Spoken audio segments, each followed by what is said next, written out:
មនុស្សយើងម្នាក់មិនថាលោកអ្នករស់នៅក្នុងទីណានោះទេរមែងមានមិត្តភក្តិម្នាក់ខ្លះក្នុងការគោរពនិងអាណិតស្រឡាញ់គឺផ្ដល់គុណតម្លៃគ្នាឲ្យទៅវិញទៅមកបើលោកអ្នកចង់រាប់អានមនុស្សណាម្នាក់មិនត្រូវមើលឃើញពីភាពមានបានជារបស់ខាងក្រៅគេទេត្រូវសម្លឹងមើលលក្ខណៈដោយមិត្តមាន4ប្រភេទគឺ 1. មិត្តមានឧបការៈគឺជាមិត្តដែលចេះជួយផ្ដល់ទាំងវត្ថុនានាបានដល់សម្ភារៈខ្លះនិងជួយផ្ដល់កម្លាំងចិត្តក្នុងពេលដែលយើងជួបទុក្ខតូចធំ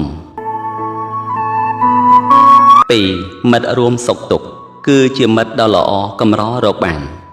ពេលដែលយើងមានអាសន្នអន់ក្រណាមួយគឺជាមិត្តដែលមិនរត់ចោលគ្នាមិនថាពេលមានឬពេលក្រនោះទេបើមិត្តបានសុខក៏រីករាយសប្បាយជាមួយនឹងមិត្តបើមិត្តមានទុក្ខមិនរត់ចោលឬបោះបង់មិត្តឡើយ 3. មិត្តប្រាប់នៅប្រយោជន៍គឺជាមិត្តរាប់អានហើយមិនឃើញតែប្រយោជន៍របស់ខ្លួនឯងជាធំ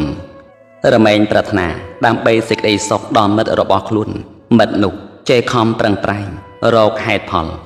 ដើម្បីបានជាប្រកបក្នុងសេចក្តីសុខនិងសេចក្តីចម្រើនដោយមុខរបរណាមួយតើគួរបំពេញឬគួរដកថយ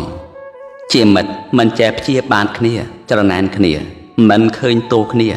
ជាមិត្តមិនដាក់កំហុសគ្នាឲ្យគ្នាទៅវិញទៅមកមិត្តណាមួយធ្វើអំពើអកុសលមានអបាយមុខលបែងស្រីលបែងស្រានិងលបែងភ្នាល់ទាំងឡាយមិត្តនោះតែងជួយយកអាសាឲ្យជាផុតអំពើក្នុងអបាយមុខទាំងនោះឈ្មោះថាមិត្តដែលល្អ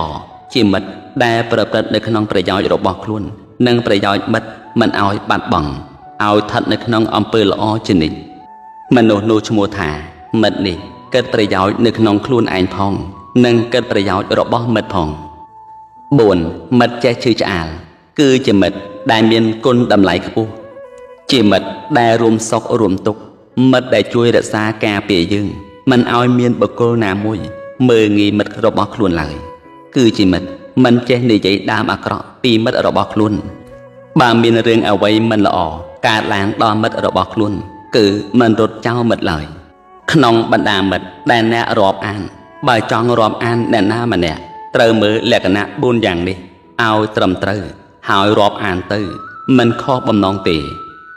រមែងនាំឲ្យកើតសេចក្តីសុខដល់ខ្លួនបើគ្មានលក្ខណៈល្អទាំង4យ៉ាងនេះទេចូលលោកអ្នកកុំរាប់អានឲ្យសោះដោយបុរាណលោកតែងពោលថាសម្លាញ់អាប់សម្លាប់អញ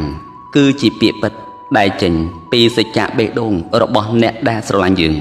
ដោយមិត្តភក្តិខ្លះល្អតែមុខយើងតែក្រោយខ្នងនោះនិយាយដើមយើងដូចព្យុះដូចនេះលោកអ្នកត្រូវរាប់អាននរណាម្នាក់មើលមិត្តឲ្យបានល្អត្រឹមត្រូវប្រយ័ត្នមិត្តនោះខ្លាយជាសត្រូវយើងក៏គង់នឹងលិចលង់ក្នុងអបាយភូមិដែរពិត